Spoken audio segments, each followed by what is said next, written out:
Hello everyone.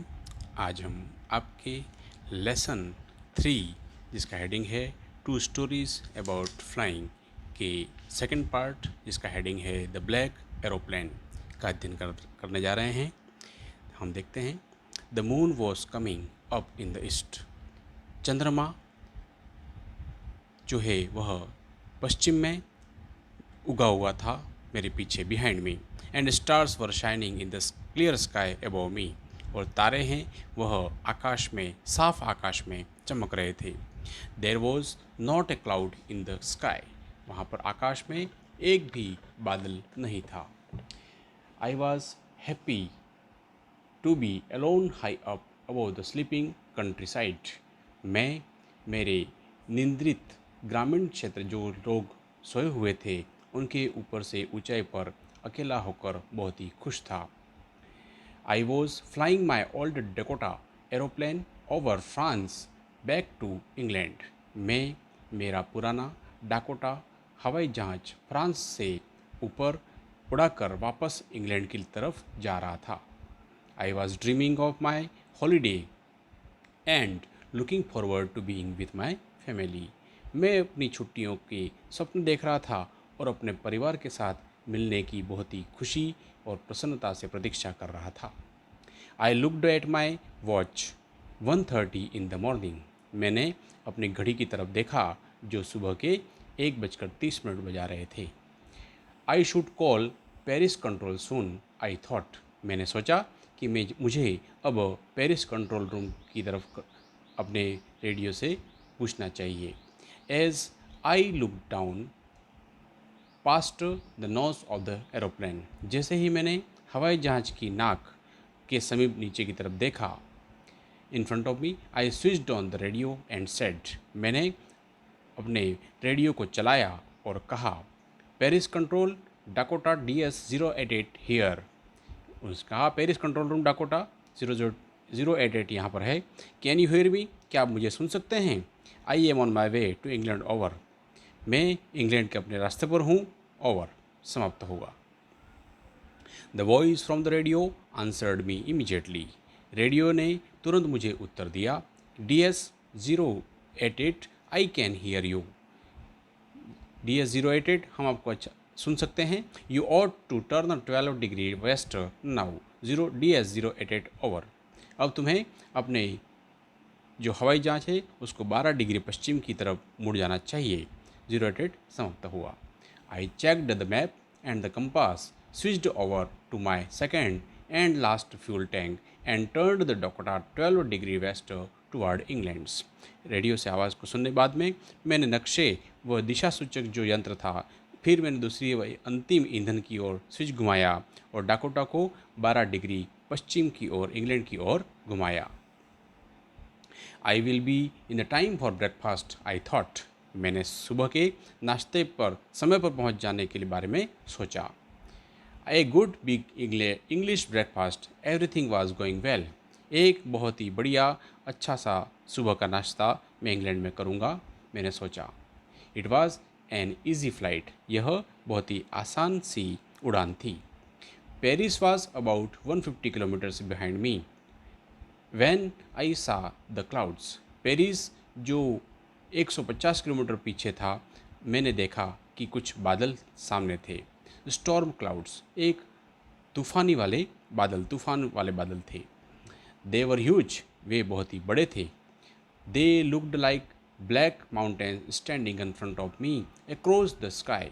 वे मेरे सामने एक बहुत बड़े पहाड़ की तरह एक आसमान में मेरी तरह सामने आ गए थे। I knew I could not fly up and over them. मैं जानता था कि मैं इनके ऊपर से या इनके अंदर से उड़ा नहीं सकता हूँ। I did not have enough fuel to fly around them to north और साउथ। मैं ये भी जानता था कि मैं चारों ओर उत्तर या दक्षिण में उड़ाने के लिए भी पर्याप्त ईंधन मेरे पास नहीं था। I ought to go back to Paris. मुझे वापस पेरिस चला जाना चाहिए। आई थॉट, मैंने सोचा। But I wanted to get home. I wanted that breakfast. मैंने सोचा कि मुझे तो घर जाना है और मैं घर जाना चाहता था और वहाँ पर नाश्ता करना चाहता था। I will take the risk I thought, मैंने सोचा कि मुझे रिस्क लेना चाहिए, and flew that old Dakota straight into the storm, और मैंने उस पुराने डाकोटा को सीधे ही उस तूफानी वाले बादलों के अंदर से उड़ाया। Inside the cloud everything was suddenly black. अचानक से उन बादलों के बीच में सब कुछ काला हो गया था। It was impossible to see anything outside the aeroplane. हवाई जहाज के बाहर कुछ भी देखना संभव नहीं था। The old aeroplane jumped and twisted in the air. पुराना हवाई जहाज हवा के अंदर उछलता है और इधर उधर हिला। I looked at the compass. मैंने दिशा सूचक यंत्र की तरफ देखा। आई कुडंट बिलीव, मुझे विश्वास नहीं हुआ। माई आइज, मेरे आंखों के ऊपर। The compass was turning round and round, round and round. ये मेरा जो कंपास था वह बार बार गोल गोल गोल गोल घूम रहा था। इट वॉज डैट, यह लगभग खराब हो गया था। इट वुड नॉट वर्क, यह कार्य नहीं करेगा। The other instruments were suddenly dead, दूसरे जो उपकरण थे वे भी अचानक से खराब हो गए। टू आई है ट्राइड द रेडियो, मैंने रेडियो को आजमाया। Paris control, can you hear me? Paris control, क्या आप मुझे सुन सकते हैं? देयर वॉज नो आंसर, लेकिन वहाँ से कोई भी उत्तर नहीं मिला। The radio was dead too, वो रेडियो जो था वह भी लगभग खराब हो चुका था। I had no radio, no compass, and I could not see where I was. न मेरे पास कंपास था, न रेडियो था, न मुझे कुछ दिख रहा था कि मैं उस बादल के तूफान के बीच में कहाँ पर खो गया था। Then in the black cloud quite near me, उसी काले बादलों के बीच में मेरे पास, आई सा अनदर एरोप्लेन, मैंने देखा कि एक दूसरा एरोप्लेन था। It had no lights on its wings, इसके पंखों पर कोई रोशनी नहीं थी। But I could see it flying next to me through through the storm, लेकिन मैंने देखा कि वह मेरे ठीक सामने उस बादलों के अंदर तूफान में उड़ रहा था। आई could see the pilots face, मैं पायलट के चेहरे को देख सकता था। टर्न टूवर्ड्स मी, जो मेरी तरफ मुड़ता है। I was very glad to see another person, मैं एक दूसरे आदमी को देख करके बहुत खुश हुआ। ही lifted one hand and waived, उसने अपना एक हाथ उठाया और मेरी तरफ हिलाया। Follow me, he was saying, follow me, वह मुझे कह रहा था मेरे पीछे पीछे आ जाओ। He knows that I am lost, वो जानता था कि मैं खो गया हूँ। आई थॉट, मैंने सोचा, he is trying to help me, वह मेरी मदद कर रहा था। He turned his aeroplane slowly to the north in front of my Dakota so that it would be easier for me to follow him. उसने अपना एरोप्लेन धीरे धीरे मेरे नॉर्थ की तरफ, उत्तर की तरफ आगे बढ़ाया मेरे सामने, ताकि मैं उसके पीछे पीछे चलता रहूं आसानी से। I was very happy to go behind the strange aeroplane like an obedient child, मैं एक मासूम बच्चे की तरह या एक आज्ञाकारी बच्चे की तरह उस एरोप्लेन के पीछे पीछे बिल्कुल खुश होकर के चला जा रहा था।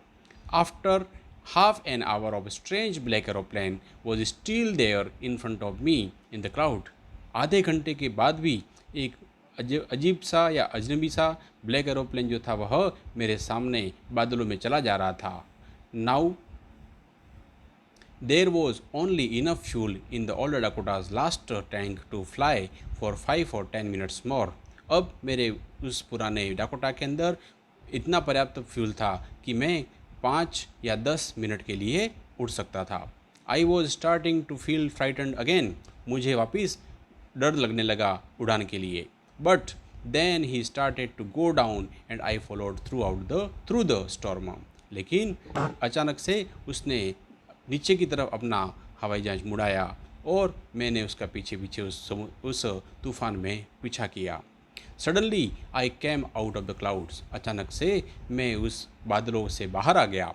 And saw two long straight lines of light in front of me, मैंने मेरे सामने, बिल्कुल ठीक सामने सीधी पंक्ति के अंदर रोशनी देखी। It was a runway, an airport, I was safe, यह मेरे सामने रनवे था, एक एयरपोर्ट था, मैं बिल्कुल सुरक्षित था। I turn to look for my friend in the black aeroplane, मैं पीछे की तरफ मुड़ा ताकि मैं वह मेरे ब्लैक एरोप्लेन साथी को देख सकूं। But the sky was empty, लेकिन आसमान बिल्कुल खाली था। देयर वॉज नथिंग देयर, वहाँ पर कुछ भी नहीं था। The black aeroplane was gone, जो काला एरोप्लेन था वह जा चुका था। आई could not see it anywhere, मैं उसको कहीं पर भी नहीं देख सका। I landed and I was not sorry to walk away from the old Dakota near the control tower. मैं नीचे उतरा और ओल्ड डकोटा के पास में गुजरते हुए बिल्कुल मुझे संकोच नहीं हुआ। I went and asked a women in the control centre where I was and who the other pilot was. मैं जब उस एरोप्लेन पर उतरा तो वहाँ पर कंट्रोल रूम के अंदर एक महिला को मिला जो सेंटर में थी, कंट्रोल रूम के अंदर थी। मैंने उसको दूसरे पायलट के बारे में पूछा। आई वॉन्टेड टू से थैंक यू, मैं उसको धन्यवाद देना चाहता था। She looked at me very strangely, वह मेरी तरफ बहुत ही अजीब तरीके से देखती है। एंड देन लाफ्ड, और फिर मुस्कुराती है, हंसती है। And other aeroplane up there in the storm, दूसरा हवाई जहाज उस तूफान में। No other aeroplane were flying tonight, आज तो कोई भी एरोप्लेन नहीं उड़ान भर रहा था। Your was the only one I could C on the radar, मैंने मात्र एक ही एरोप्लेन इस रडार के अंदर उड़ते हुए देखा और वो तुम्हारा था। So who helped me to arrive there safely without a compass और radio and without any more fuel in my tanks. मैंने सोचा कि वो कौन था जिसने मेरी मदद की और मुझे सुरक्षित रूप से बिना कंपास और बिना रेडियो के, बिना किसी फ्यूल के मुझे उतारने में मदद की। Who was the pilot on the strange black aeroplane, उस काले एरोप्लेन के अंदर दूसरा कौन पायलट था। Flying in the storm without lights, जो उस तूफान के अंदर बिना लाइट के हवा में उड़ान भर रहा था। इस प्रकार से यह पाठ का यहाँ पर अंत होता है।